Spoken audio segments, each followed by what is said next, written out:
오늘은 마태복음 19장 13절에서 22절을 보겠습니다. 부자 청년의 비유.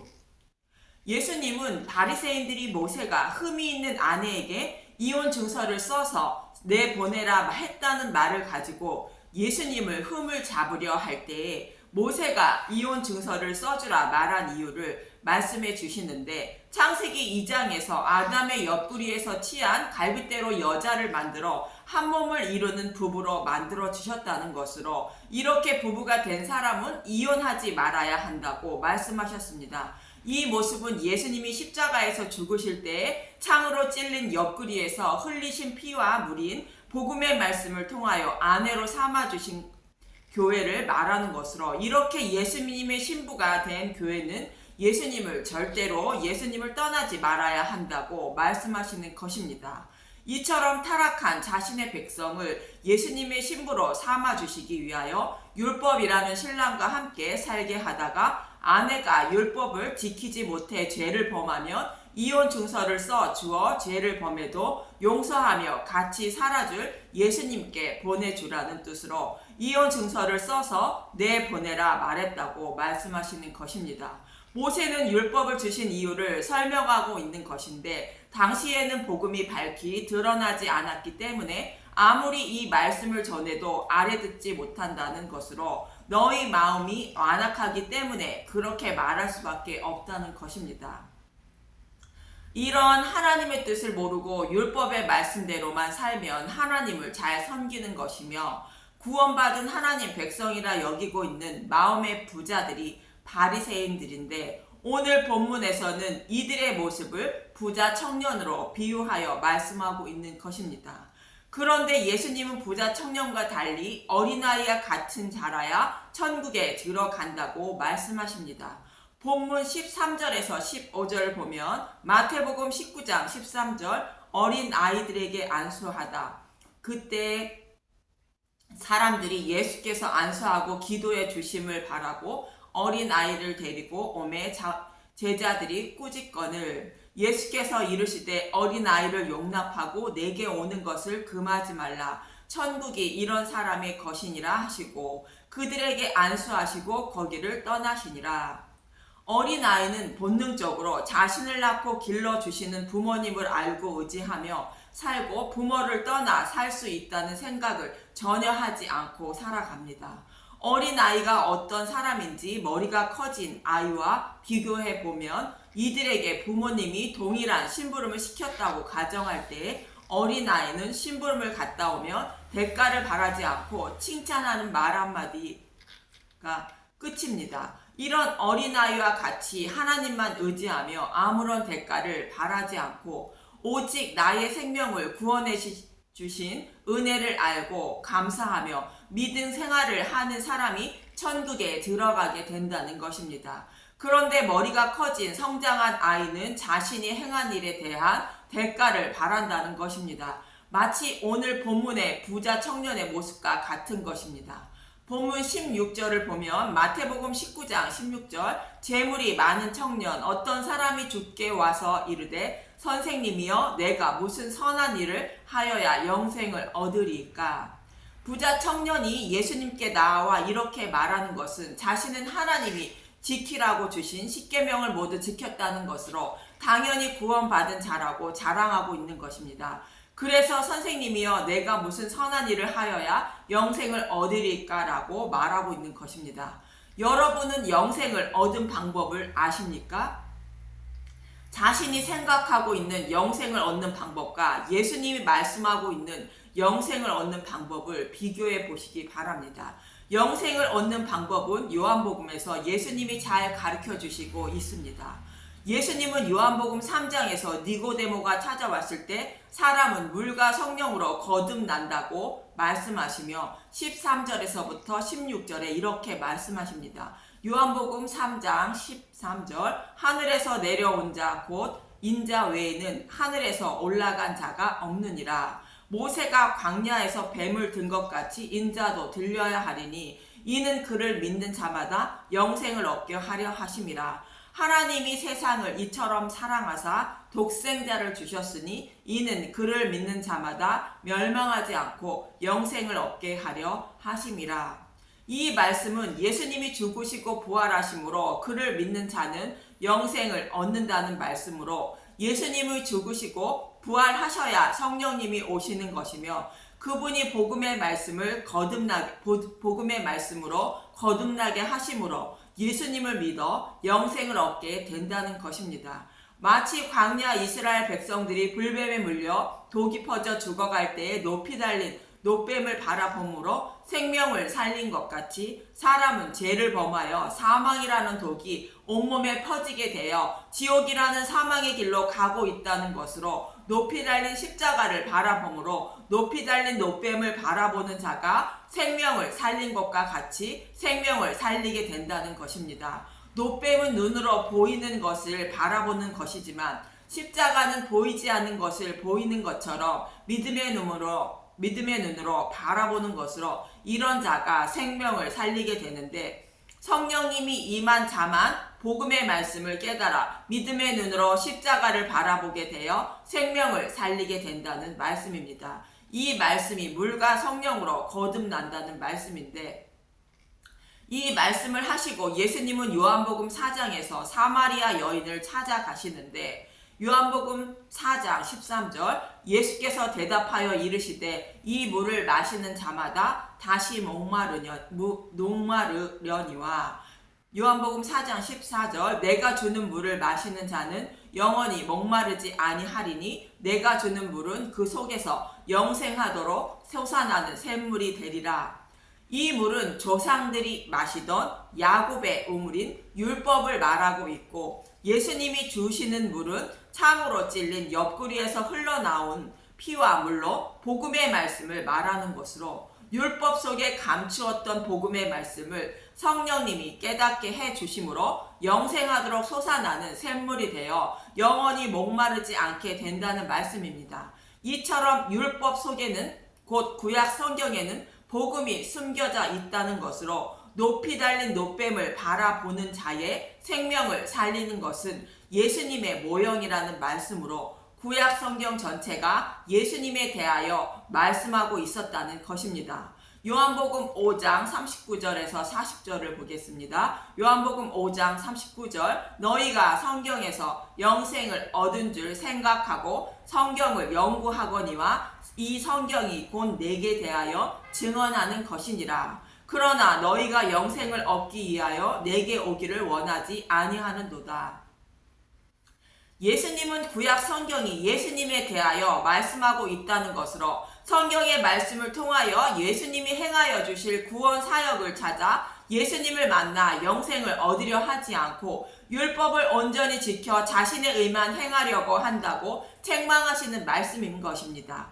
그리고 예수님은 창세전에 아담의 갈빗대로 타락한 자신의 백성을 구원하여 신부로 삼으실 것을 계획하셨고 그 계획대로 십자가의 대속의 죽음을 이루어 달라고 이렇게 기도하고 계십니다. 요한복음 17장 1절에서 5절을 보면 요한복음 17장 2절 기도하시다 예수께서 이 말씀하시고 눈을 들어 하늘을 우러 이르시되 아버지여 때가 이르렀사오니 아들을 영화롭게 하사 아들로 아버지를 영화롭게 하게 하옵소서. 아들을 영화롭게 하는 것은 십자가에서 죽으시고 부활하게 해달라는 뜻입니다. 요한복음 17장 2절 아버지께서 아들에게 주신 모든 사람에게 영생을 주게 하시려고 만민을 다스리는 권세를 아들에게 주셨음이로소이다. 아들에게 주신 모든 사람은 택한 사람을 말하는데 그들에게 믿음을 곧 영생을 선물로 주신다는 말씀으로 창세전에 계획하신 대로 죽으시고 부활하게 하셔서 만왕의 왕이 되게 해달라는 기도입니다. 요한복음 17장 3절 영생은 곧 유일하신 참 하나님과 그가 보내신 자 예수 그리스도를 아는 것이니이다. 요한복음 17장 4절 아버지께서 내게 하라고 주신 일을 내가 이루어 아버지를 이 세상에서 영화롭게 하였사오니. 요한복음 17장 5절 아버지여 창세전에 내가 아버지와 함께 가졌던 영화로서 지금도 아버지와 함께 나를 영화롭게 하옵소서. 창세전에 이미 구원의 방법을 계획하셨고 그 계획을 이루게 해달라는 기도로 영생은 곧 유일하신 참 하나님과 그가 보내신 자 예수 그리스도를 아는 것이라 말씀하고 있는 것입니다. 예수님은 창세전에 계획하신 대로 죽으시고 부활케 하셔서 택하신 자들에게 믿음을 선물로 주어 영생을 주신다는 계획을 이루어 달라는 기도인 것입니다. 이처럼 영생은 부자 청년의 생각처럼 율법을 다 지켜 영생을 얻는 것이 아니라 복음의 말씀을 깨닫게 해주심으로 믿음에 이르게 되고 구원을 얻는다는 것이며, 이 구원의 방법은 창세전에 계획하신 방법으로 구약이나 신약이나 동일하다고 말하고 있는 것입니다. 그러나 부자 청년은 영생을 얻는 방법을 알지 못하고 자신은 하나님의 계명인 율법을 모두 지켜 구원받은 자라 생각하고 있는 청년으로 마음의 재물이 많은 마음이 부자라는 뜻입니다. 마치 머리가 커진 어리운 아이와 같이 하나님의 명령을 다 지켰으니 자신은 당연히 그 대가로 구원받게 된 하나님 백성이라고 생각하고 예수님께 자랑하고 있는 것입니다. 나를 낳아주시고 길러주시기 위하여 어머니가 겪은 해산의 고통을 모르고 있는 이와 같이 죽어야 하는 나의 생명을 살리시기 위하여 자신을 대신하여 해산의 고통을 받는 대속의 제물인 예수님에 대하여 모르고 있는 부자 청년인 것입니다. 요한복음 16장 21절을 보면 여자가 해산하게 되면 그때가 이르렀으므로 근심하나 아기를 낳으면 세상에 사람 난 기쁨으로 말미암아 그 고통을 다시 기억하지 아니하느니라.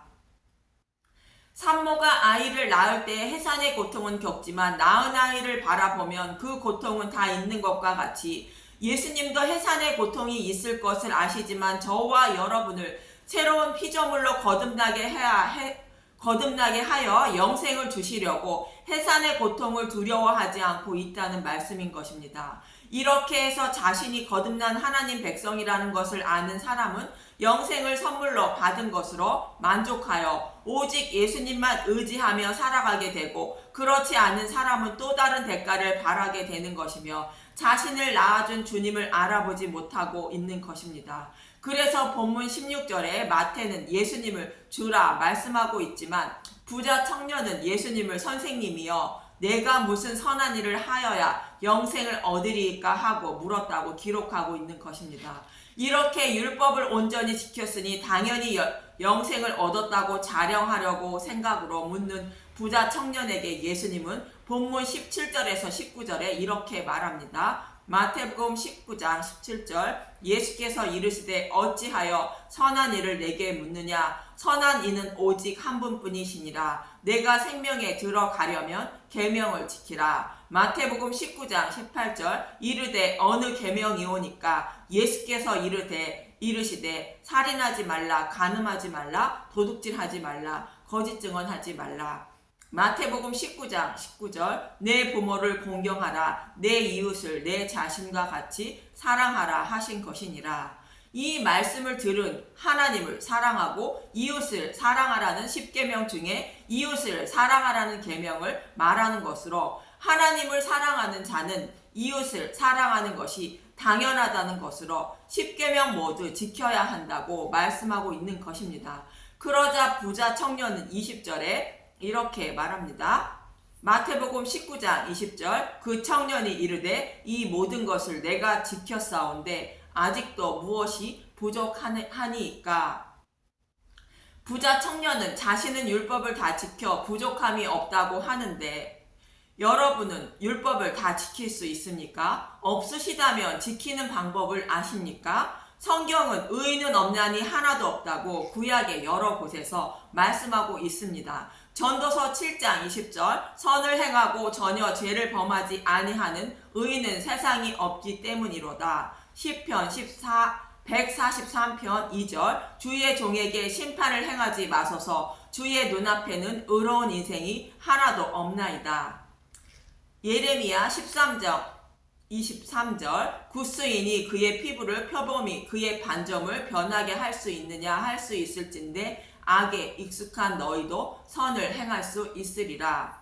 욥기 9장 30절 내가 눈 녹은 물로 몸을 씻고 잿물로 손을 깨끗하게 할지라도 욥기 9장 31절 주께서 나를 개천에서 빠지게 하시리니 내 옷이라도 나를 싫어하리이다. 이 말씀은 모두가 부자 청년의 자랑처럼 율법을 다 지켜 의롭다 여김을 받을 수 없다고 말하고 있는 것입니다. 이 말씀을 인용하여 사도 바울은 로마서 3장 10절에 이렇게 말합니다.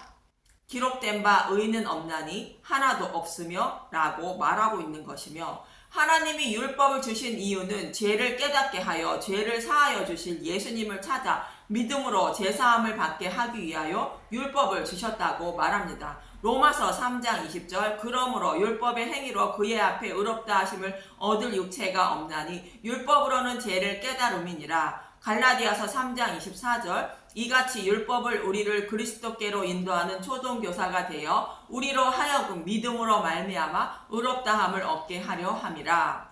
이 말씀들을 한마디로 말씀드리면 율법으로 죄인임을 깨닫고 예수님을 믿는 것이 율법을 온전히 지키는 것이라 말하고 있는 것이로, 또 시내산에서 율법을 받아 이스라엘 백성에게 전해준 모세도 율법을 온전히 지키는 것이 어려운 것이 아니라고 신명기 30장 11절에서 14절에 이렇게 말합니다. 신명기 30장 11절 내가 오늘 내게 명령한 이 명령은 내게 어려운 것도 아니요 먼 것도 아니라 하늘에 있는 것이 아니니 내가 이르기를 누가 우리를 위하여 하늘에 올라가 그의 명령을 우리에게로 가지고 와서 우리에게 들려 행하게 하려 할 것이 아니요 이것이 바다 밖에 있는 것이 아니니 내가 이르기를 누가 우리를 위하여 바다를 건너가서 그의 명령을 우리에게로 가지고 와서 우리에게 들려 행하게 하려 할 것도 아니라 오직 그 말씀이 내게 매우 가까워서 내 입에 있으며 내 마음에 있은즉 내가 이를 행할 수 있느니라. 모세는 율법을 온전히 지키는 것이 어려운 것이 아니라는 뜻으로 하늘에 올라가는 것과 바다의 밖에 있는 것이 아니라고 말하며 내 입과 마음에 있다고 말합니다. 모세도 율법을 온전히 지킬 수 없다는 것을 이미 알고 있었고 온전히 지킬 수 있는 방법도 알고 이렇게 말하고 있는 것입니다. 율법을 온전히 지키는 것은 율법을 온전히 지키려는 우리의 행위가 아니라 입과 마음에 있다는 것인데, 이 말씀을 사도 바울은 로마서 10장 6절에서 10절에 이렇게 설명하고 있습니다. 로마서 10장 6절 믿음으로 말미암아 의인은 이같이 말하되 내 마음에 누가 하늘에 올라가겠느냐 하지 말라 하니 올라가겠느냐 함은 그리스도를 모셔 내리려는 것이요 혹은 누가 무저경에 내려가겠느냐 하지 말라 하니 내려가겠느냐 함은 그리스도를 죽은 자 가운데서 모셔 올리려는 것이라. 그러면 무엇을 말하느냐? 말씀이 내게 가까워 내 입에 있으며 내 마음에 있다 하였으니 곧 우리가 전파하는 믿음의 말씀이라. 이 말씀은 신명기 30장 11절에서 14절에 모세의 말을 사도 바울이 설명하고 있는 것임을 알 수 있습니다. 그리고 사도 바울은 이렇게 말합니다. 로마서 10장 9절 내가 만일 내 입으로 예수를 주로 시인하며 또 하나님께서 그를 죽은 자 가운데서 살리신 것을 내 마음에서 믿으면 구원을 받으리라. 사람이 마음으로 믿어 의에 이르고 입으로 시인하여 구원에 이르느니라. 이 말씀대로 예수님을 믿음으로 율법을 다 지키는 것이 된다는 것으로 어려운 것이 아니라 말하는 것입니다. 그리고 마음으로 믿어 입으로 시인하는 것은 물과 성령으로 거듭난 자들이 구원의 은혜를 마음으로 깨달음으로 해산의 고통을 통하여 나를 낳아준 십자가의 은혜와 사랑에 감사하며 예수님을 주님이라 입으로 시인하게 되는 것을 말합니다. 이렇게 해서 율법을 온전히 지키는 자가 영적인 마음의 부자가 되는데, 부자 청년은 자신이 영적으로 마음이 가난한 자임을 모르고 율법을 다 지킨 부자라 생각하고 예수님께 자랑하고 있는 것입니다. 그러자 예수님은 본문 12절에 마태복음 19장 21절 예수께서 이르시되 내가 온전하고자 할진대 가서 내 소유를 팔아 가난한 자들에게 주라. 그리하면 하늘에서 보화가 내게 있으리라. 그리고 와서 나를 따르라 하시니, 내 소유를 다 팔라는 것은 청년이 가진 육적인 재산을 팔라는 것이 아니라 율법을 다 지켰다는 부유한 마음을 팔고 심령이 가난해야 한다는 말씀이며, 그것을 가난한 자들에게 주라는 것은 복음을 모르는 마음이 가난한 자들에게 주라는 말씀인 것입니다. 율법으로 죄인임을 깨닫고 예수님을 믿어야 율법을 온전히 지킨 자가 되어 영생을 얻게 된다고 가르쳐 주고 있는 것입니다. 해산의 고통으로 나를 낳아주신 예수님의 십자가의 사랑을 알 때 자신의 행위의 대가를 바라지 않는 어린아이가 되어 이웃을 사랑하게 되어 율법을 온전히 지키는 자가 된다는 말씀인 것입니다. 이 말씀을 깨닫지 못한 부자 청년은 육적인 재물인 자신의 재물을 다 팔아야 한다는 소리로 알아듣고 근심하고 떠났다는 것입니다. 본문 22절을 보면 마태복음 19장 22절, 그 청년이 재물이 많으므로 이 말씀을 듣고 근심하며 가니라. 저와 여러분도 해산의 고통으로 나를 낳아준 십자가의 사랑을 알아 마음을 가득 채울 때 이 땅의 삶을 소망하는 마음의 재물인 나의 소유를 다 팔고 예수님을 따르는 자가 되는 것이며, 예수님을 믿어준 대가를 바라지 않고 오히려 나를 낳아준 그 은혜에 감사하며 이웃을 사랑하며 살아가게 되는 것입니다. 그렇기 위해서 예수님이 겪으신 해산의 고통을 알기 위하여 성경의 말씀과 복음의 말씀만 매일 먹고 마시며 기도하는 저와 여러분이 되시길 간절히 바랍니다. 감사합니다.